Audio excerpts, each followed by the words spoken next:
as pessoas querem entender, querem compreender mais sobre genética, epigenética, o que isso significa. E nada melhor, né? Eu já estava apresentando você para eles, nada melhor do que ter trazido você aqui, né? A doutora Andrea vai se apresentar melhor em relação ao trabalho dela, o que ela desempenha, mas ela é uma profunda pesquisadora dessa área, né? Vem desenvolvendo várias pesquisas em relação à longevidade, epigenética, e acho que é legal você falar um pouco, né, antes da gente iniciar, André, como é que foi essa trajetória, né, dentro da medicina e até você chegar nesse ponto que talvez hoje é um dos assuntos prediletos seus, né, que é essa questão do epigenoma, dos testes genéticos também para determinar a idade biológica. Contextualiza um pouco como foi sua trajetória até você chegar nesse ponto hoje que você ocupa de destaque e já aproveitar para agradecer imensamente aí a sua presença, né? Com todo o teu conhecimento, toda a tua história de pesquisa e também clínica, né? Que eu sei que vocês têm uma clínica aí, né? A família toda é médica e tem um trabalho muito bacana em Campo Grande. Então, contextualiza um pouco a sua trajetória aqui para nós, né? Bom, primeiramente eu quero agradecer muito o convite. É uma honra estar aqui com você para a gente poder discutir realmente nós que somos apaixonados aí por esse tipo de medicina, né? Então, assim, eu sou médica há 30 anos, eu sou professora universitária também, há quase por aí. E na universidade, a minha linha de pesquisa principal é terapia celular com células-tronco, mesenquimais, mas como eu trabalho com medicina integrativa já há muitos, assim, há uns 12 anos pelo menos, eu acabei abrindo uma nova linha no sentido assim, de investigar envelhecimento, vias de envelhecimento, tudo. E aí, nesse cenário que surgiu aí, eu sou muito curiosa, né? E aí surgiu a necessidade de identificar um marcador para a idade biológica. E aí eu precisei me aprofundar mesmo nos estudos com a epigenética, que é uma coisa que a gente vai falar muito hoje, né? E que eu acredito que é a medicina não do futuro, né? A gente já está conseguindo praticar isso hoje, né? A gente está vivendo aí um aumento exponencial da expectativa de vida e isso, infelizmente, ainda cursa com doença, né? A maioria das pessoas aí cursa com... Quando entra aí lá pelos 65, 70 anos, começa a apresentar alguma doença do envelhecimento, mas tudo tem um lado bom, né? Então, esse aumento da expectativa de vida também permitiu que a gente estudasse o que aconteceu, o que acontece no envelhecimento, né? Então, acho que já se vão aí umas 3 décadas, pelo menos, de estudo. Então, a gente já tem hoje muita ferramenta para gerenciar isso, para que todos possam ter realmente esse aumento de expectativa de vida, mantendo-se aí com todo o vigor da sua juventude, né? Sem doença, com todo o vigor da sua juventude. Acho que é isso. Maravilha, André. Obrigado aí pelas primeiras palavras. Você que tocou num assunto que eu acho muito importante aqui, a gente está tocando na live também, que é isso, né? Você fala muito da questão da longevidade e de como a gente está chegando lá em idades mais avançadas, né? E a medicina nossa tradicional, ela avançou muito, né, em relação a isso, né? Desenvolvendo medicamentos, drogas, alopáticas, né? Para que justamente algumas funções que o corpo às vezes já não conseguia mais realizar, esses medicamentos ajudam, né, o corpo a conseguir manter uma certa atividade. No entanto, né, a gente vem percebendo que mesmo com esse aumento da expectativa de vida, as pessoas estão ficando mais longevas, nem sempre a gente vê que elas chegam com qualidade de vida, né? Às vezes ter mais anos não significa qualidade. E a gente vem percebendo então que existe um enfoque muito grande para a doença, em tratar doença, né? Quando a doença já aconteceu e agora eu preciso de um remédio, de um fármaco para tentar equilibrar o estrago que já aconteceu no organismo. No entanto, a gente vem de uma linha, né, de medicina que acredita que isso é importante, né, fazer essa abordagem da doença, mas não pode ser encerrada aí.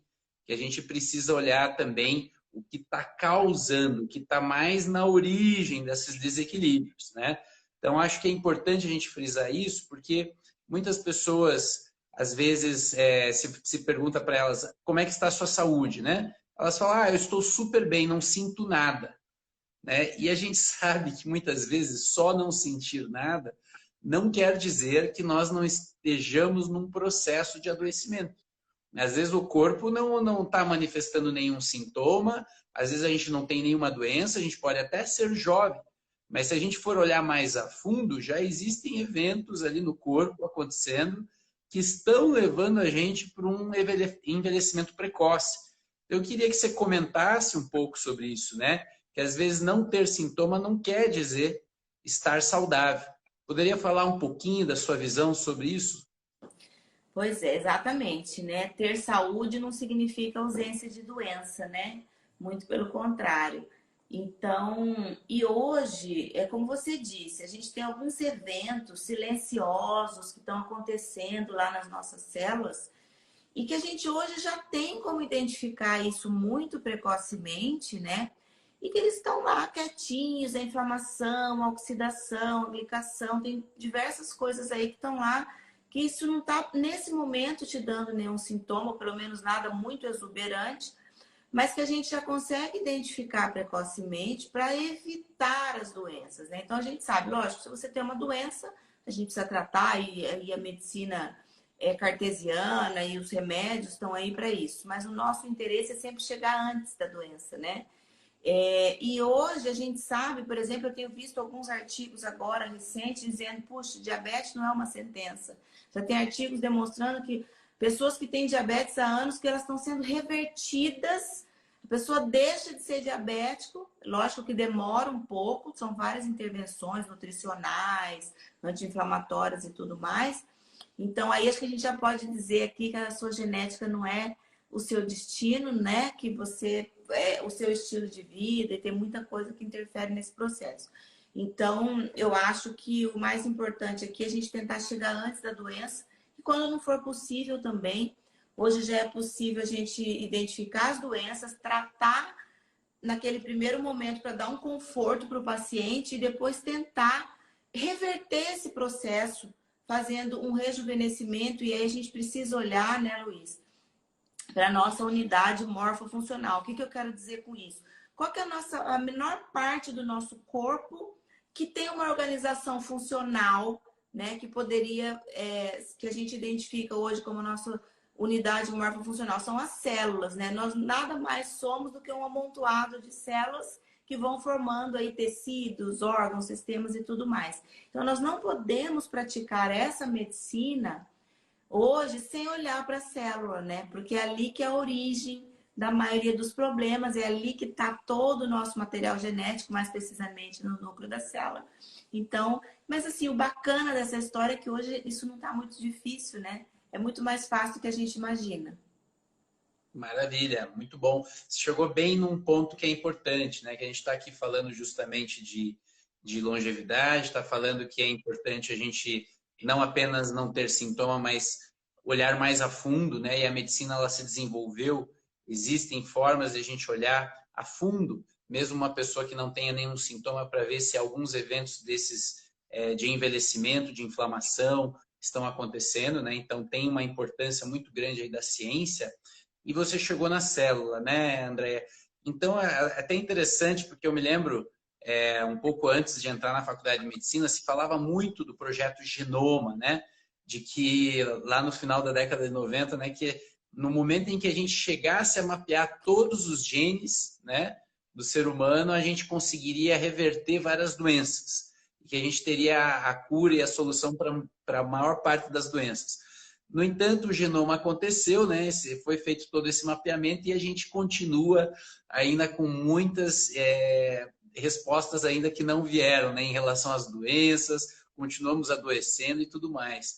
Então, acho que é bem interessante, talvez, localizar, né, o que é, então, essa questão do gene e do que o gene, né, o gene em contato com outras coisas, né, que a gente começou a chamar de epigenético, né? Então, esse termo epigenético, acho que é legal você também localizar as pessoas aqui, talvez alguns estão ouvindo falar pela primeira vez nesse termo. Qual é a diferença, então, dos genes e dessa epigenética? Como eles se relacionam? Se você pudesse falar um pouco, né, para localizar aqui o pessoal que pela primeira vez às vezes está tomando contato com esses termos. Exatamente, né? Então, esse projeto Genoma, que já é uma coisa nova, pelo menos para mim, que já sou velha, e aí veio com uma promessa, e no fim a gente teve muito mais dúvidas do que soluções, mas foi um avanço muito grande. E a partir daí, né? Porque quando você pede um teste genético hoje em dia, na maioria das vezes, o que que acontece? Você vem, você recebe um resultado com numérico de uma probabilidade. Olha, Luiz, você tem aqui uma probabilidade de tantos por cento de ter Alzheimer, por exemplo. E aí você fala, gente, e agora? O que que eu faço com essa informação, né? E aí, a evolução dos estudos, isso é uma coisa que já está sendo muito bem documentada, surgiu então uma ciência chamada epigenética, que é a influência do estilo de vida e do meio ambiente nos nossos genes. Então, o que que acontece? Muitas vezes você tem um gene para determinada doença, mas não necessariamente esse gene vai ser transcrito. Ou seja, o envelope da mensagem não necessariamente precisa ser aberto. Ele pode ser silenciado. E o que mais impacta, que eu acho muito interessante, é que quando a gente pensa numa manipulação genética, puxa, como é que eu vou fazer para silenciar um gene? A gente pensa aí em laboratórios muito sofisticados, né? Intervenções muito difíceis, e não. 70% dessa história é estilo de vida, né? É o que você come, é como é que é o seu modelo mental, o seu sono. Não podemos deixar de dizer aqui que os níveis hormonais ótimos também têm uma importância grande nessa história, né?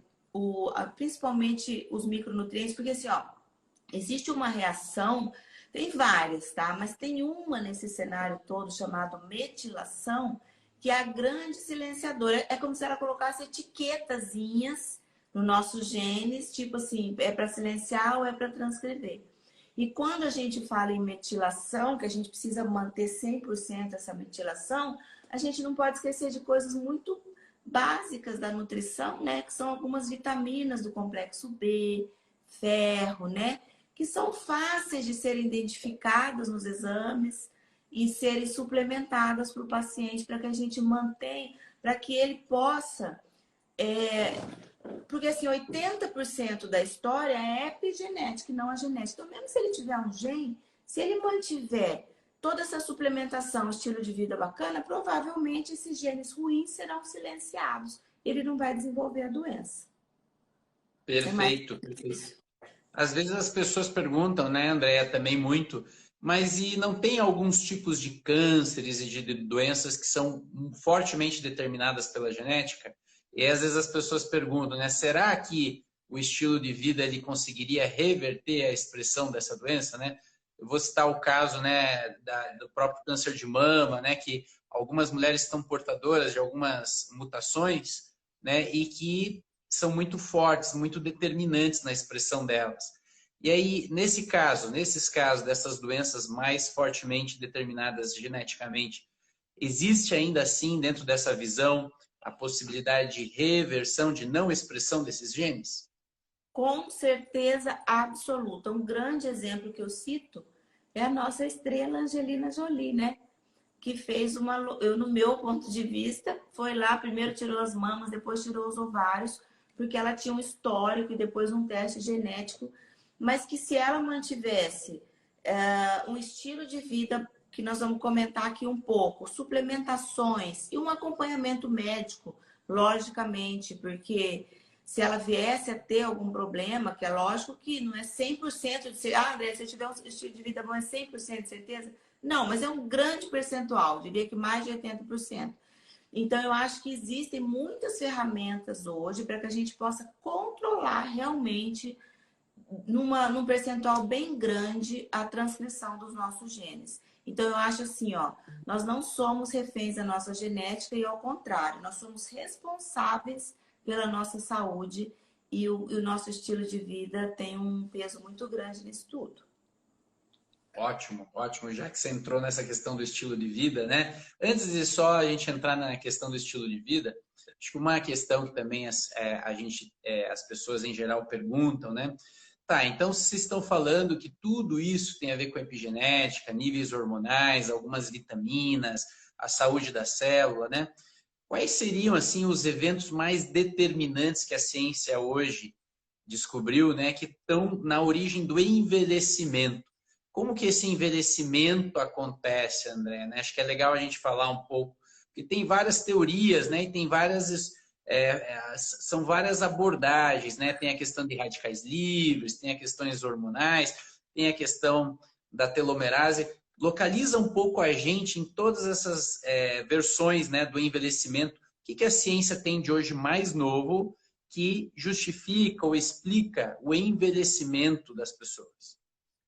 Olha, então, eu tenho estudado muito as vias de envelhecimento, tanto no laboratório, tem alguns artigos aí para sair, quanto realmente vendo o que a gente tem aí no cenário científico mundial.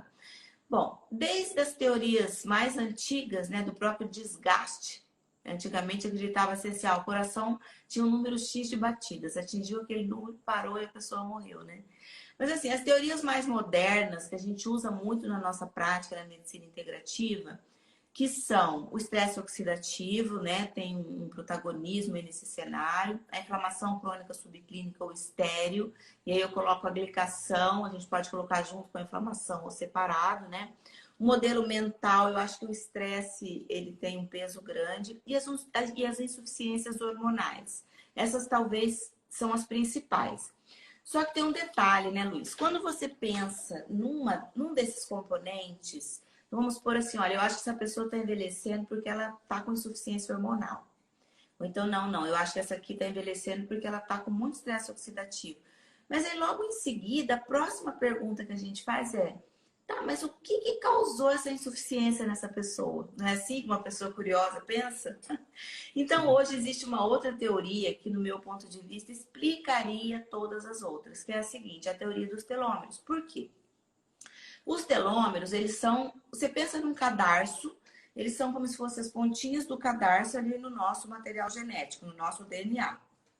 Então, cada vez que uma célula se divide, é necessário que se copie esse material genético para passar para a próxima célula.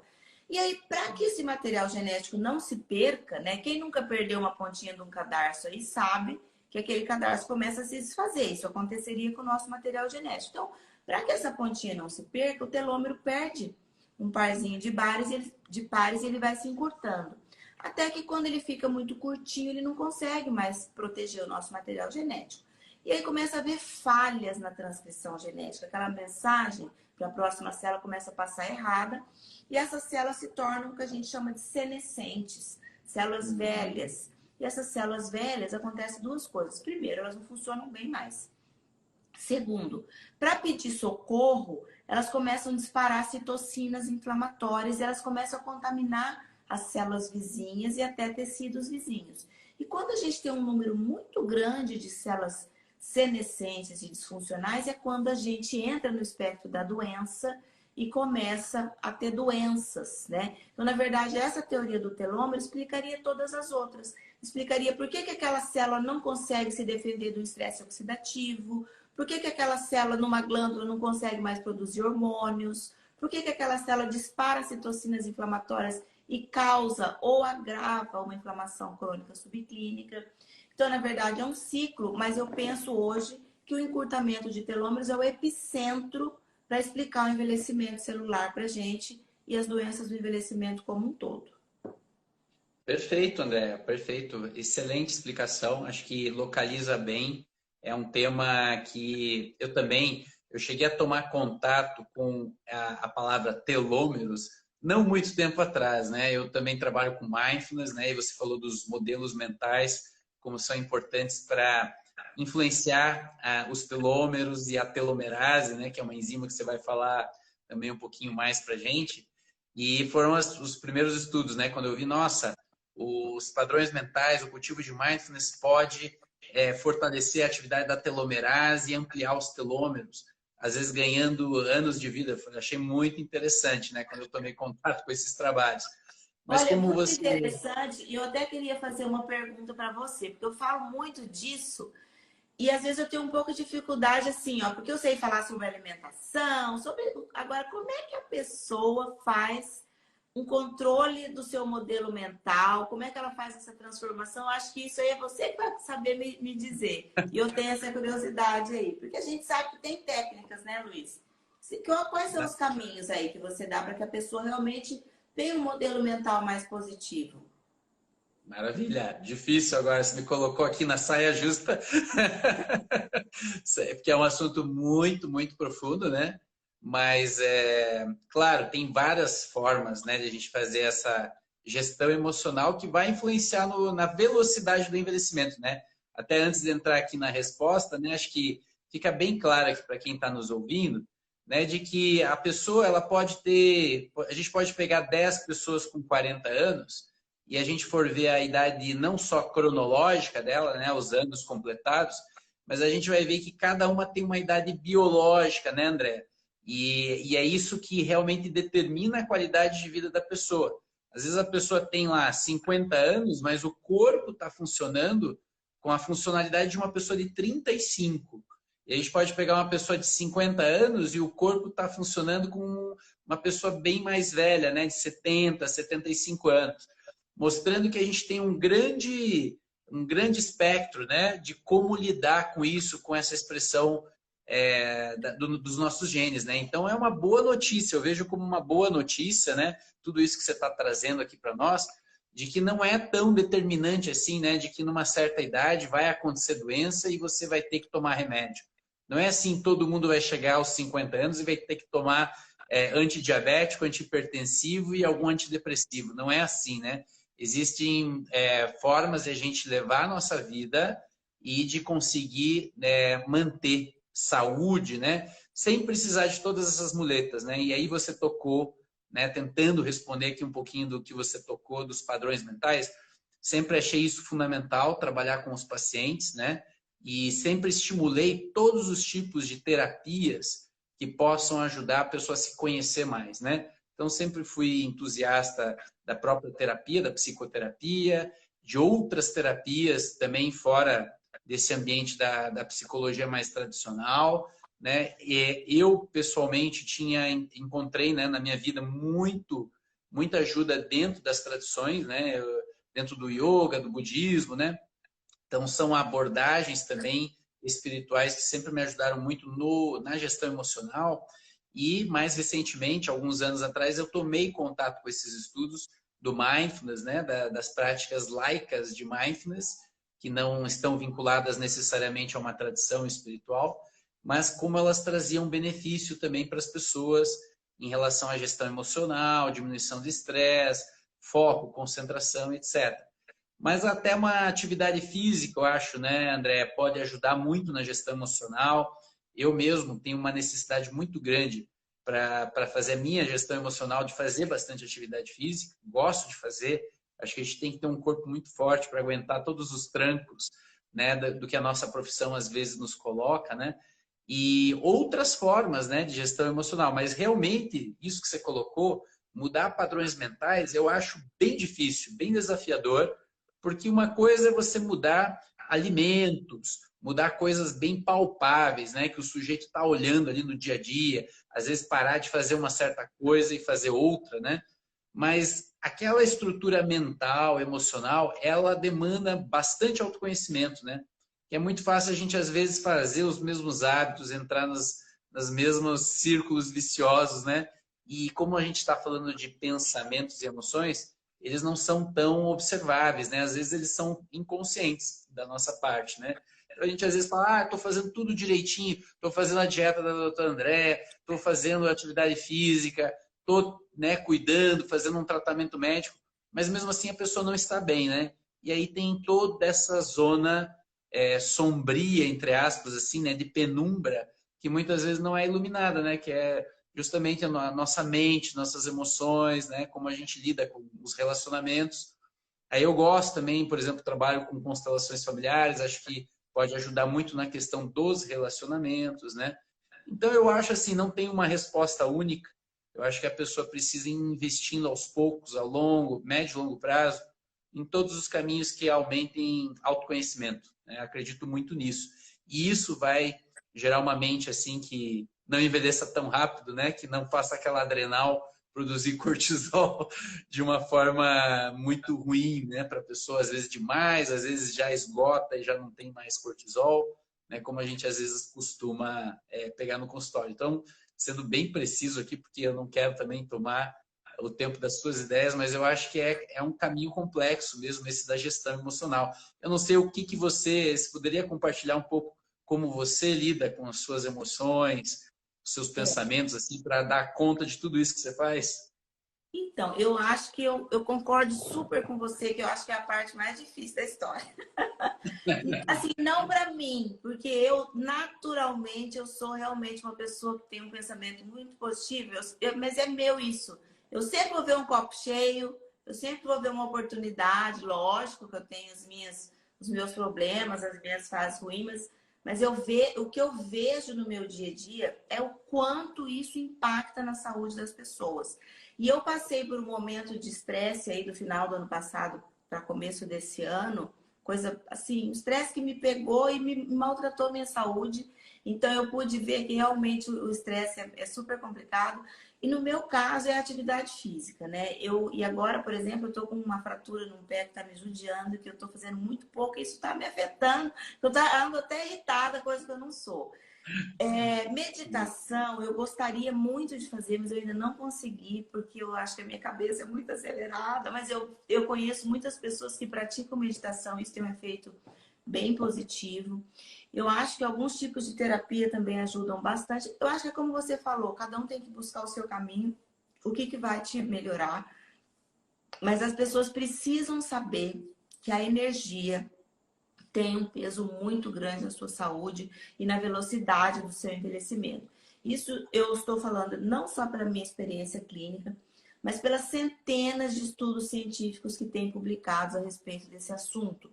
Assim como o Covid aumenta muito a idade biológica, né? Encurta muito o telômero, chega a fazer 10 anos de envelhecer. Um Covid pode te envelhecer 10 anos a sua idade biológica. Mas assim como o Covid, mas não tão rápido, né? Mas uma depressão, uma ansiedade também vão levar a um envelhecimento acelerado. Por que eu estou dizendo isso? E como você falou, tem algumas intervenções. Ah, eu preciso passar um hormônio, tá aqui. Preciso fazer umas intervenções nutricionais. Isso aqui é palpável, vou ensinar a pessoa a fazer. Vamos fazer atividade física. É mais fácil, né? Mas isso daí tem um peso bem grande. Inclusive, a ganhadora do Prêmio Nobel de 2009, que fala que foi quem descobriu que a gente pode ativar essa enzima telomerase aí na maioria das nossas células e reverter o envelhecimento, né? Ela tem um livro publicado junto com uma psicóloga que fala muito a respeito disso. Então, eles pesquisam até resiliência familiar, o bairro de moradia. É uma coisa bastante interessante e que a gente precisa realmente... Hoje, né, Luiz? Eu acho que o médico que trabalha com esse tipo de medicina integrativa, ele realmente tem que ter esse cuidado holístico. Você tem que saber como é que está a vida da pessoa, se ela está bem no trabalho, se ela está bem com o marido, e dar as dicas, olha, vamos tentar uma terapia, vamos tentar uma meditação, porque isso faz parte do nosso resultado aqui, né? Vou te citar um exemplo, tem uma paciente minha antiga mesmo, uma paciente querida, que a gente vira amigo no fim, né?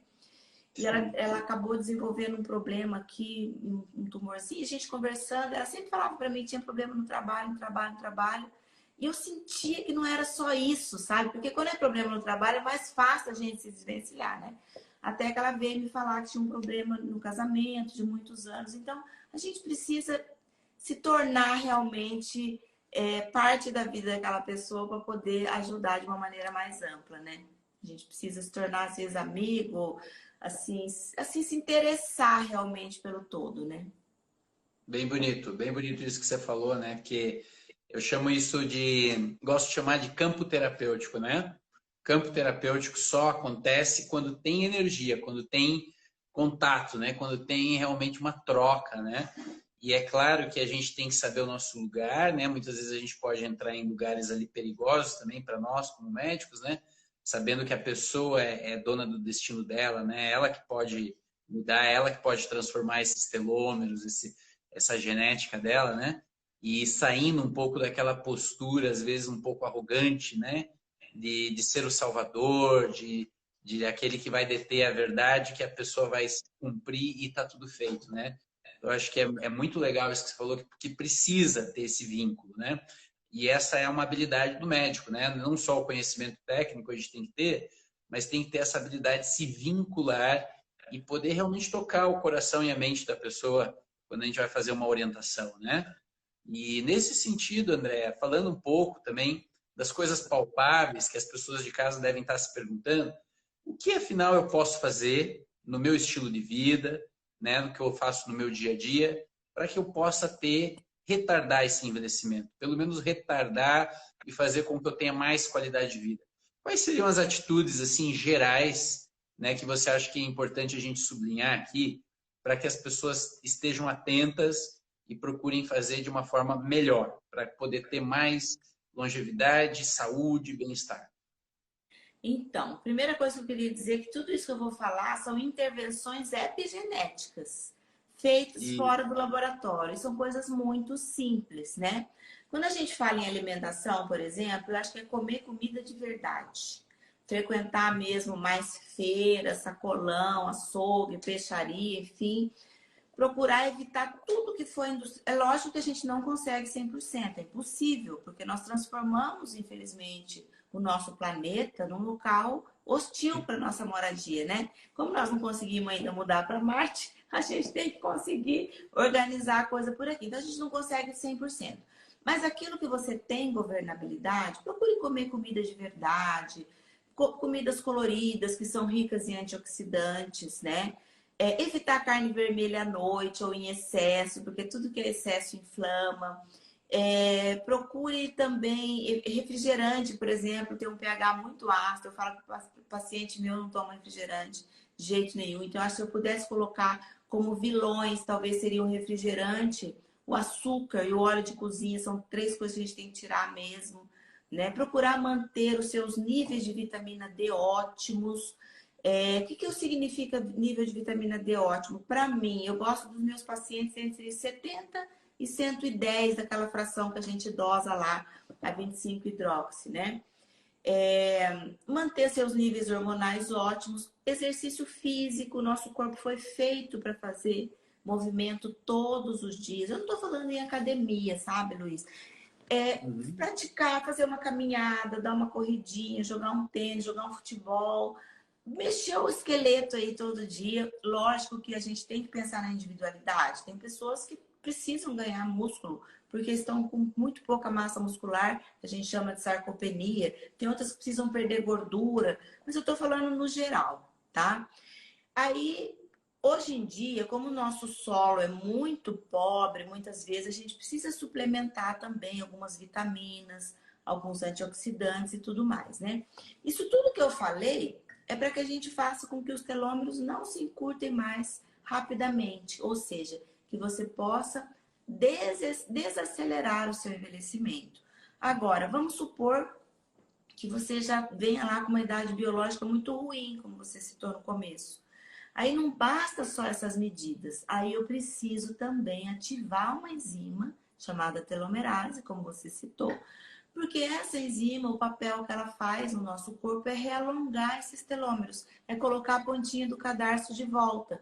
E quando ela faz isso, ela faz com que aquela célula que era envelhecida, disfuncional e começava a acumular danos, volte a funcionar bem novamente. Então ela faz uma reversão do envelhecimento celular. Aí existem algumas substâncias que podem ser nutracêuticos, como o resveratrol, podem ser o NAD, que é uma molécula que eu adoro, que faz isso por causa das sirtuínas lá. Existem algumas drogas que são reposicionadas, uma delas é a metformina, a gente sabe que estimula a telomerase, né? Tem o astragalos, enfim. A gente já tem um arsenal bem grande, mas aí essa pessoa vai precisar de um médico ou de um nutricionista para fazer essas intervenções mais específicas. Então, eu acho que assim, ó, 70% está na mão da pessoa. Ela não precisa nem de um médico, nem de um nutricionista, nem de nada disso. É só comer direitinho, dormir direitinho, porque o sono tem um dormir, impacto. isso. Né? O intestino também tem que estar ok, mas aí faz parte da mudança aí da alimentação e tal. Então é realmente por que tudo isso, né, Luiz? Porque assim, ó, o nosso corpo quando a gente pensa na nossa evolução enquanto Homo sapiens, nosso corpo foi feito para viver assim. Porque quando a gente surgiu enquanto homem, todo exposto, então não tinha insuficiência de vitamina D. A gente não comia tantas vezes ao dia, a gente não comia alimento processado. Quando o sol se punha, a gente já ia lá descansar na caverna, acordava cedo. Então é só lembrar disso e tentar fazer mais ou menos, né? Lógico que 100% não é possível, mas aquilo que a gente tem governabilidade, porque os nossos genes foram feitos para funcionar desse jeito. Maravilhoso. Né? Até uma pessoa colocou aqui ciclo circadiano, né? Sincronizado. Bem isso que você falou, né? Eu também trabalho com acupuntura, estudei bastante medicina chinesa, né? E lá, milenarmente, né, os chineses já falavam, né, desses ciclos de luz e sombra, né, de sol e de lua, que quanto mais a pessoa tivesse assim sincronizada com esses ciclos naturais, mais o corpo dela estaria com vitalidade, né? E parece que a gente desaprendeu o básico, né, André? Parece que a gente está totalmente, às vezes, na contramão disso, né? Eu, toda semana, né, pego pacientes, por exemplo, que gostam e se intitulam, né, trabalhadores noturnos, que gostam, que são mais ativos à noite, né? Aí você vai falar, né, do ciclo circadiano, como aquilo é deletério a médio e longo prazo para a saúde da pessoa, né? Mas é tudo ao contrário, né? Então a gente quer inverter um pouco a ordem da natureza, né? A gente está um pouco, às vezes até distante da natureza. Por isso que eu acho que uma das coisas que eu gosto muito de fazer, no sentido de alongar os telômeros, aí, proteger os telômeros, é ir para a natureza, né? Eu acho que é uma prática muito boa também, que eu acho que, não sei se tem estudo exatamente sobre isso, mas provavelmente se estudarem, acho que vão ver que tem um efeito muito bom na saúde das pessoas, né? Poder estar em contato com a natureza e poder respeitar esses ritmos, né? Circadianos, esses relógios que a gente tem no corpo, né? Muito interessante. E aí, acho que uma coisa que é legal você trazer também, eu acho que do teu conhecimento, afinal de contas, você falou toda essa teoria dos telômeros, dos radicais livres, dos hormônios, tudo isso influencia, estresse oxidativo. Mas como que na prática médica a gente consegue medir essa idade biológica, né? Porque já existem vários meios, né? Mas eu sei que você tem se dedicado aí a ter alguns exames, né? E tem feito pesquisa sobre isso. Como que é isso, né, André? Como que a gente chega na medicina, pediu lá um exame e ele determinar a idade biológica da pessoa? Você poderia falar um pouquinho das suas pesquisas nessa área? Dos exames? Sim, olha, então, a gente já usa esse termo, né, há muitos anos na medicina integrativa, idade biológica, e isso é muito visível hoje, né? Muitas vezes a gente vê, puxa, duas pessoas da mesma idade estão envelhecendo de forma tão diferente, às vezes gêmeos, né? Univitelínicos lá, isso é muito frequente, né? E aí eu senti falta, não só eu, mas acho que a comunidade científica mundial, de ter um marcador, algum exame que realmente pudesse dar esse atestado aí da sua idade biológica celular. E o que a gente tem hoje de fidedigno, de confiável no cenário científico mundial como marcador da idade biológica é o comprimento dos telômeros, tá? Existe uma outra forma de você medir o envelhecimento celular, que é a metilação.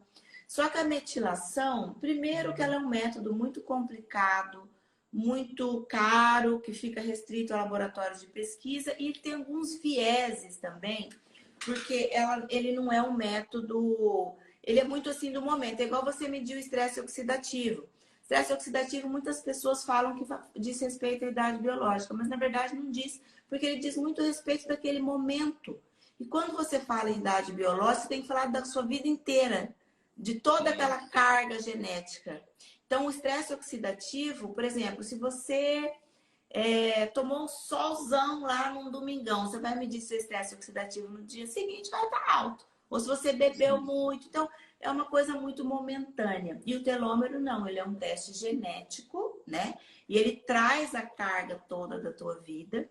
Por outro lado, ele é um teste genético muito bacana, porque diferente dos outros, que você fica lá com uma probabilidade, não sabe fazer com aquilo, você tem como fazer intervenções epigenéticas E periodicamente você vai refazer o teste e você vai ver se você alongou seu telômero, se ele encurtou muito. Por exemplo, eu tive pacientes que tinham idade biológica boa, pegaram Covid, refizemos o teste e vimos que realmente o telômero encurtou, uns mais, outros menos. E o contrário também é verdadeiro. Alguns pacientes que eu fiz o teste genético, a gente faz as intervenções, daqui 6 meses, um ano, você refaz, você vê que você conseguiu realongar, melhorar aquela idade biológica celular, né? E assim, e apesar de ser um teste genético, uma inovação, é um teste relativamente simples de ser feito, de ser coletado. A gente tem mandado esse teste até para o exterior, para a América Latina. Ainda não chegamos na Europa, nos Estados Unidos, mas na América Latina a gente já tem mandado. E além disso, é um teste que permite que, com tudo isso que a gente conversou aqui, a pessoa já tem um impacto tão grande na sua saúde e ela vai poder verificar isso periodicamente. Olha só, antigamente eu tinha 50 anos de idade e 55 de biológica. Agora, né, eu estou revertendo esse envelhecimento celular. Tem um pesquisador de Harvard que eu gosto muito, que é o David Sinclair, que é um grande estudioso de longevidade, né? E Até eu compartilhei uma entrevista dele no meu story, ele deu uma entrevista para a BBC Brasil, né? Eu tenho até uma história bem legal, mas esses dias ele postou uma foto com outro pesquisador, que foi o primeiro pesquisador que publicou em 2018 a possibilidade de reversão de envelhecimento. Esqueci o nome dele agora, acho que é Henry alguma coisa. E ele fez uma intervenção hormonal, ele suplementou DEA, GH e mais metformina, e ele conseguiu em 3 anos reverter em média 5,6 anos de idade biológica. E aí o David Sinclair ele postou uma foto com esse pesquisador, e esse pesquisador dizendo o seguinte: em breve será muito comum comemorarmos aniversários negativos, ou seja, você realmente começar a rejuvenescer. Isso é uma coisa que as pessoas me falam muito na minha prática, né? Pô, André, a gente vem aqui, a gente começa a ficar mais novo, melhor composição física, mais ânimo, mais disposição. A gente já vê isso na nossa prática, né, Luiz? E aí você vai poder certificar isso fazendo esse teste genético. E aí, falando em David Sinclair, não posso deixar de contar essa história. Eu tive no Rio de Janeiro semana passada, um mês atrás mais ou menos, quando eu cheguei em casa, eu esperando o almoço, assim, deitada na cama, eu, meu marido, meu filho, eu vi uma live dele, 11 horas da manhã aqui. Entrei. Ele estava sendo entrevistado por um jornalista. E aí eu fiquei bem contente, porque assim, eu vi que tudo que a gente faz aqui é o que ele está fazendo lá. Ele falou da metformina, do astragalos, do modelo mental, da atividade física, tudo, né? No final, a repórter perguntou para ele se ele bebia álcool. Ele falou que too much, mas que ele bebia vinho, que é uma coisa que eu gosto bastante. E que no final da entrevista dele, ele falou assim: muito breve vocês vão poder conhecer a idade biológica celular de vocês com um teste de genética que eu estou desenvolvendo a partir de uma coleta de mucosa oral. E eu fiquei assim, puxa, já fiz isso aqui no Brasil e o cara que é o meu ídolo tá desenvolvendo isso lá nos Estados Unidos, né? Então eu fiquei bem feliz com esse reforço aí. Maravilhoso, maravilhoso. Fala um pouco desse teste que vocês desenvolveram, né? Se alguém tem interesse, por exemplo, de estar realizando, né? Isso, como que tem acesso, como que seria para a pessoa poder investigar a idade biológica dela? Por exemplo, ela pode ir lá no consultório do Dr. Luiz, que ele já vai ser um médico que vai ter lá no consultório dele o teste para oferecer. Então, a gente já tem vários médicos certificados, porque a nossa empresa é muito nova. Nós começamos a lançar esse produto aí não tem nem 6 meses, né? A gente está fazendo 1 ano de aniversário agora em outubro, mas a divulgação começou há pouco tempo. Então, já tem vários médicos que estão oferecendo nas suas clínicas. A minha clínica é o primeiro teste genético. Isso é uma tendência mundial. Tem muitas clínicas no mundo já fazendo. Primeiro eu preciso conhecer a sua idade biológica e a partir daí eu vou traçar uma estratégia de tratamento para você. Porque eu preciso saber se eu preciso alongar seu telômero, se eu preciso só fazer com que ele se encurte mais lentamente ou se você está ok, é só a gente fazer uma manutenção, né?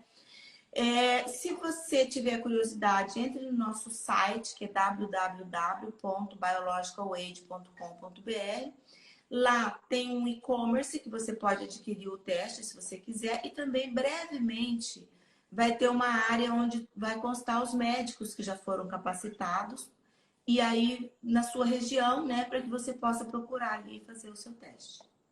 Muito legal, muito interessante. Vamos conversar mais aí sobre os testes. Leve os testes para São Paulo, né? Nós Eu e estaremos lá com o stand. é, estaremos no Congresso Internacional de Longevidade, né? Que é organizado pelo Dr. Ítalo Rachid em São Paulo, agora final de semana. E acho que vai ser bem interessante as discussões lá. E acho que você precisa levar lá para poder divulgar mais ainda, né? Para o pessoal que Inclusive, está. o doutor Ítalo está oferecendo na clínica dele o BioAge Test já. A gente já encaminhou ele e a Clarice Rachid, né? Então, nos deu a honra aí, já começou a oferecer lá na clínica dele. Porque é uma coisa que, eu vou te falar, quem me inspirou a fazer isso foi ele. Porque foi ele que me apresentou esse modelo de medicina e que me deu essa curiosidade. E como eu tenho essa questão da pesquisa na universidade, então eu sempre digo, doutor Ítalo, você me inspirou. Então, isso é o resultado aí do meu trabalho, mas assim, foi inspirado realmente por tudo que eu aprendi aqui com você, né? Então, para mim é uma honra ele estar usando esses testes aí no consultório dele. Muito bom, muito bom. Também tenho que fazer essa homenagem ao Dr. Ítalo, né, que tem inspirado inúmeros médicos no Brasil, né? Ele e mais algumas personalidades aí têm contribuído muito para a medicina abrir um pouco a caixa, né? Sair um pouquinho da caixa ali viciada, né? Muito bom. E, André, só um questionamento que fiquei curioso em relação a estudos assim populacionais. Tem populações ou às vezes linhagens de famílias que têm um comprimento de telômero muito maior ou por raça? Tem algum? Nossa, essa pergunta foi sensacional. Por quê? É um teste genético, então ele tem um peso genético, sim. O que é esse peso genético? Nós nascemos, né? Assim, quem tem filho, que já levou o filho no pediatra, lembra daquele gráfico do percentil. Ah, será que vai ser alto? Será que vai ser gordinho? Tá engordando? Vai ser aquele gráfico percentil? Então, assim, ó, a maioria das pessoas nasce por volta de 15 mil pares de bases de telômeros e isso vai se encurtando ao longo da vida. Se você tiver um envelhecimento normal, Luiz, e nasceu na média, por volta dos 65 anos, você vai entrar no espectro da doença. Por isso que a gente fala hoje, para que você seja centenário bem-sucedido, você tem que manter pelo menos 10 anos a menos da sua idade biológica, tá? Só que tem uma coisa, tem o peso da genética, né? Tem pessoas que já nascem com telômeros mais curtos, porque isso é uma herança da mãe para o filho. Nós estamos até fazendo alguns trabalhos aqui com famílias. Nós já identificamos famílias que têm telômeros mais curtos, famílias que têm telômeros mais longos. Então, tem pessoas que nascem com telômeros muito longos, são aqueles de 2 metros de altura, aquela pessoa que nasceu no percentil alto da altura. Estou fazendo um paralelo só para a pessoa entender. E aí, só que é o seguinte, o fato dele ter nascido com telômeros muito longos, se ele souber aproveitar bem disso e tiver um estilo de vida bem bacana, tal, provavelmente ele vai ser um centenário top. Mas se ele não tiver, ele vai encurtar rapidamente os telômeros dele e em algum momento vai entrar no espectro de doença. Agora, aquele que já nasceu com os telômeros mais curtos, ele precisa ser identificado o quanto antes, porque esse precisa das intervenções o quanto antes, porque senão ele vai entrar no espectro da doença antes dos 65 anos. Então, tem um peso genético, sim, né? E por outro lado, tem algumas populações pelo mundo que, pelos seus hábitos de vida, como a população do Mediterrâneo, algumas ilhas japonesas, então tem algumas populações que são mais longevas e que têm telômeros mais longos pelo seu estilo de vida também. Então, são as duas coisas, né? É a questão genética, que tem uns 20% aí no peso dessa história. Existe, inclusive, uma síndrome dos telômeros curtos, que você sabe, que a criança já nasce com alguns tipos de doença. Um dos grandes exemplos é a progéria. Quem não assistiu o filme do Benjamin Button, né? Que é a criança que nasce envelhecida, isso é síndrome de telômero curto. Criança que nasce com um telômero muito curto, ela vai envelhecer muito rápido e vai morrer por volta dos 20 anos de idade. Uma outra doença do telômero, da síndrome do telômero curto, e aí nós já estamos falando em doença, tá? Em patologia, e não idade biológica, seria a fibrose cística pulmonar e alguns tipos de leucemia. Mas mesmo assim, mesmo essas pessoas são passíveis de intervenções pela epigenética e de melhorar esse cenário. Então, eu tenho trabalhos aqui que mostram de pessoas com progéria, onde é ativada a telomerase e ela tem uma reversão do envelhecimento celular da pele, por exemplo. Maravilhoso. Maravilhoso. André, fiquei pensando aqui, então quer dizer, se eu tiver errado, me corrija, né? Mas, por exemplo, se uma avó nasceu na Síria, no meio da guerra, e a filha também viveu o processo de guerra e os telômeros se encurtaram, né?